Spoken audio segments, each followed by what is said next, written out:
खूनी कुआं। सीमा गर्मियों की छुट्टियों में अपनी नानी के गांव आई थी। सीमा नानी के घर पहुंचने के बाद अपनी नानी के पैर छूती है और उनसे आशीर्वाद लेती है। तभी उसकी नानी उससे कहती है, इतनी बड़ी हो गई मेरी सीमा, चल जल्दी से हाथ मुंह धो ले, मैं तेरे लिए खाना लगा देती हूँ। भूख लगी होगी ना? हाँ नानी, भूख तो लग रही है मुझे, आपके हाथ के बने हुए पीले दाल और चावल खाने की। कितना टाइम हो गया है मुझे आपके हाथ का बना हुआ दाल चावल खाए हुए। तू तो नौकरी में व्यस्त थी, तो तुझे कहाँ से टाइम मिलेगा अपनी नानी के लिए? और जब इतने टाइम बाद आई है तो ज्यादा टाइम के लिए रुक कर जाएगी तू। हाँ नानी, इस बार पूरे 2 महीने के लिए आई हूँ। सीमा की नानी अंदर जाकर उसके लिए खाना बनाने लगती है। सीमा कमरे में अकेली होती है, तभी उसे किसी औरत के रोने की आवाज सुनाई देती है।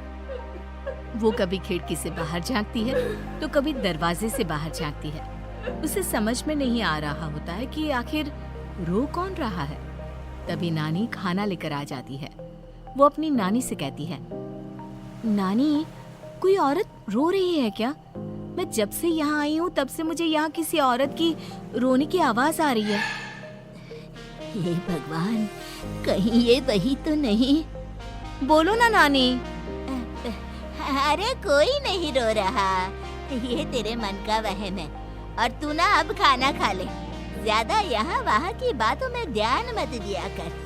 जल्दी से खाना खा और फिर मेरे साथ आ जा मेरे कमरे में, दोनों बैठकर खूब सारी बातें करेंगे। ऐसे ही अगले दिन सीमा अपनी नानी के साथ गांव के बाजार जा रही होती है। उसी रास्ते में फिर से किसी औरत के रोने की आवाज आती है। वो अपनी नानी से कहती है, अरे नानी, क्या सच में तुम्हें अभी भी किसी औरत की रोने की आवाज नहीं सुनाई दे रही? मुझे किसी औरत की बहुत बुरी तरीके से रोने और चीखने की आवाजें आ रही है। मैं बहुत परेशान हूँ नानी, आखिर ये कौन है? मुझे लगता है कि सीमा को शहर भेज देना चाहिए, यहाँ रहना उसके लिए ठीक नहीं। नानी बोलो ना, आप चुप क्यों हो जाते हो? सीमा, तू घर चल, मुझे तुझसे बहुत जरूरी बात करनी है। नानी सीमा को घर ले आती है और सीमा से कहती है, सीमा, कल सुबह तू शहर वापस चली जाएगी। अरे अचानक? आखिर क्या बात है नानी, आप मुझे ऐसे जाने को क्यों कह रही हो? मैं बस जो कह रही हूँ उस पर ध्यान दे। तू कल सुबह यहाँ से चली जाएगी, और ये बात मैं कोई मजाक में नहीं बोल रही। तू कल जाएगी तो मतलब जाएगी।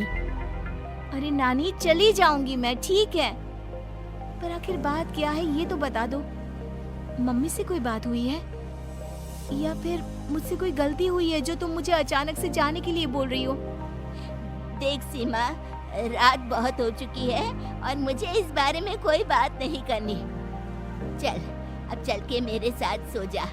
सुबह की बस पकड़कर तुझे शहर भी तो जाना है। सीमा को अपनी नानी का ऐसा व्यवहार देखकर बहुत ही अजीब लगता है। उसे कुछ समझ में नहीं आ रहा होता है कि आखिर उसकी नानी उसे अचानक से गांव छोड़कर जाने के लिए क्यों कह रही है। ये सारी बातें सोचते सोचते सीमा की आंख लग जाती है और वो अपनी नानी के साथ सो जाती है।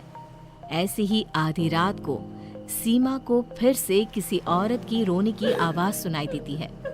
वो उस औरत की आवाज सुनकर बार बार करवटें बदल रही होती है और तभी उसे सपने में भी एक अजीब सी औरत की परछाई दिखाई देती है, जो इतना चीख चीख कर रो रही होती है कि सीमा डरकर उठ जाती है। वो पूरे पसीने पसीने हो रही होती है। वो अपने आसपास देखती है तो घर में बिल्कुल शांति का माहौल होता है। सीमा घबरा जाती है। वो अपनी नानी को जगाने की कोशिश करती है, मगर उसकी नानी नहीं जगती। सीमा को फिर से उस औरत की रोने की आवाज सुनाई देती है। आखिरकार सीमा अपने आप को रोक नहीं पाती और वो घर का दरवाजा खोलकर बाहर निकलती है। आखिर ये माजरा क्या है? आज तो मैं पता करके रहूंगी। अब आवाज का पीछा करते हुए सीमा आधी रात को गांव के चौपाल के पास बने कुएं के पास पहुंच जाती है, जहां कुएं की चारों ओर बेड़ियां लगी होती हैं। उन बेड़ियों में लगे हुए ताले के साथ एक लाल रंग का कपड़ा और माता रानी का कलावा बंधा होता है। उस कुएं में से सीमा को किसी के रोने की आवाज आती है। सीमा परेशान हो जाती है। इस कुएं में कौन है? कौन है यहाँ? सुनो, कौन है?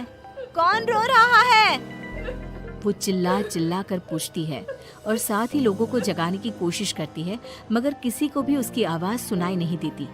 अब सीमा खुद उस कुएं के पास की बेड़ियों और तालों को खोलने की कोशिश करती है और किसी तरह कुछ देर की मशक्कत के बाद सीमा उसको खोल भी देती है।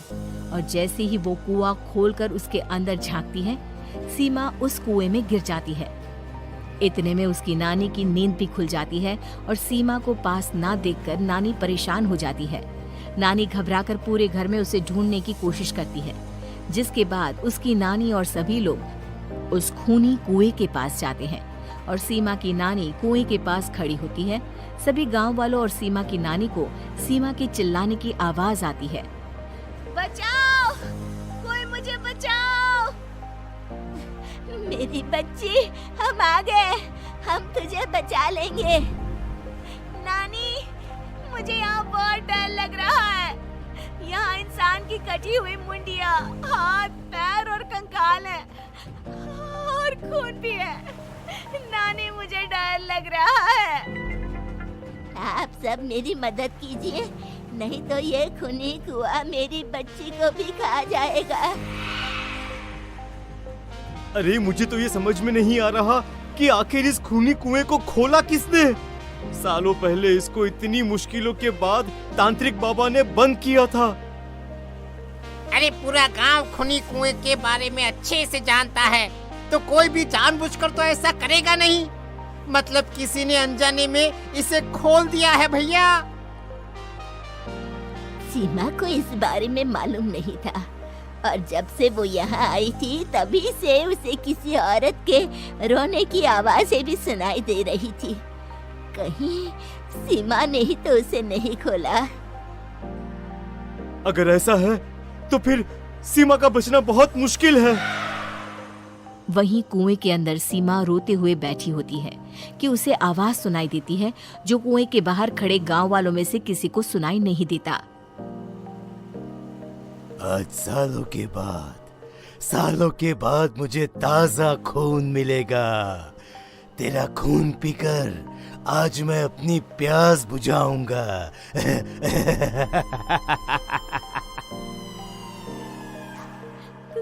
कौन है? कौन है? मत मारो प्लीज, मुझे जाने दो प्लीज। मैंने किसी का क्या बिगाड़ा है? वो तुझे मरने के बाद पता चल ही जाएगा।